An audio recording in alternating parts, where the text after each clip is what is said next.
नमस्कार दोस्तों मेरा नाम डॉक्टर जगदीश गुप्ता है। अभी हम बात कर रहे हैं फीवर के बारे में। मैंने फीवर के बारे में दो पहले वीडियो बनाई थी। आज हम बात कर रहे हैं फीवर पार्ट 3 के बारे में। दोस्तों आज हम दो दवाई के बारे में डिस्कस करेंगे, बेलाडोना और जेल्सियम, जो कि होम्योपैथी की बहुत ही इंपॉर्टेंट दवा है फीवर के लिए। दोस्तों मैं जब भी दो दवाइयाँ लेकर के आता हूँ, इन दोनों दवाइयों का कंपेरिजन लेकर के आता हूँ कि दोनों दवाइयों में क्या कंपेरिजन है। दोस्तों पहले बात करेंगे बेलाडोना के बारे में। दोस्तों बेलाडोना का जो फीवर होता है, सडन एंड वॉलेंट फीवर, एकदम से आएगा और बहुत तेज आएगा। सडन एंड वॉलेंट फीवर, उसकी बॉडी को आप टच करेंगे, हॉट टू टच होगा। सबसे इंपॉर्टेंट बात जो बेलाडोना की है, उसका चेहरा लाल सा होगा। आप एक उसका चेहरे की तरफ देखेंगे, उसका चेहरा ब्लूइश रेड मिलेगा जो कि एक लैकेसी का सिम्टम भी होता है। लेकिन बेलाडोना के फीवर में उसका चेहरा हमेशा रेडिश, अगर ह्यूज नहीं है तो बेलाडोना नहीं है। दोस्तों बेलाडोना जो वायरल इन्फेक्शंस होते हैं उनकी पहली दवा है। जब वायरल इन्फेक्शन होता है, कोई इन्फ्लामेटरी रिएक्शंस बॉडी में हो रहा होता है पैथोजेंस के खिलाफ, जो इन्फ्लामेटरी रिएक्शंस होते हैं वही सब सिम्टम्स होते हैं। Hot to touch, heat, burning, throbbing, redness, वो सारे सिम्टम बेलाडोना के अंदर आते हैं। दोस्तों बेलाडोना का जो पेशेंट होता है, उसकी अगर आप पल्स चेक करेंगे, फुल हार्ड पल्स मिलेगी, बिल्कुल तेज पल्स चल रही होगी उसकी। और दूसरा उसको मेंटल सिम्टम जो होता है वो डिलीरियम में चला जाता है, वो हेलुसिनेशंस में चला जाता है। ये दोस्तों में हर केस में नहीं मिलता है, लेकिन बहुत केसेस में आपको देखने को मिलेगा कि पेशेंट डिलीरियम और हेलुसिनेशन की बातें कर रहा है।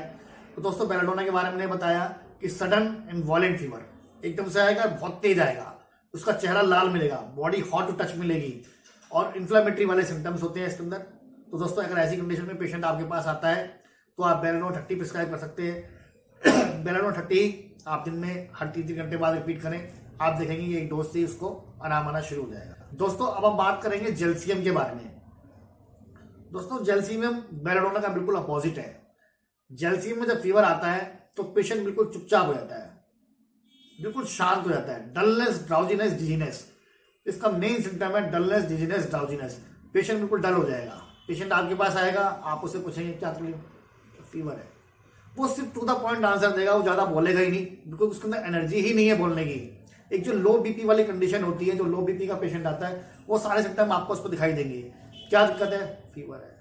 कब से आ रहा है, 2 दिन से आ रहा है। उसकी आंखों में आपको ऐसा लगेगा कि वो सोया सोया सा है, उसे नींद सी आ रही है, वो भी सो जाएगा।